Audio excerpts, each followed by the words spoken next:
This video is on drones. A drone is simply an unmanned aerial vehicle. Drone can fly into small spaces, hover, capture video images in numerous formats, and transmit real-time data to the user.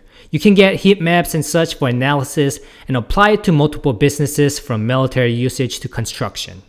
It has autonomous flight and position control and are provided by a fully functional integrated GPS system. Drones can be fully autonomous, remote piloted, or remote supervised controlled.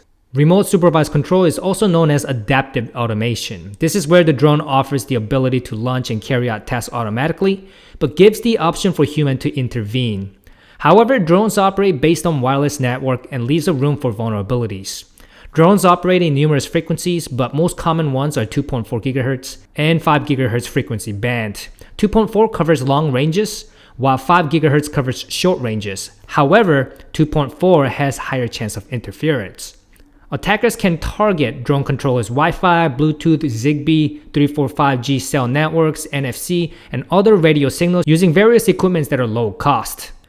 Also, drones themselves can be used for malicious purposes. They can be embedded with other systems to deliver malwares as well. All they have to do is fly close to a building with smart systems like smart HVAC or Bluetooth-enabled cameras and deliver the payload.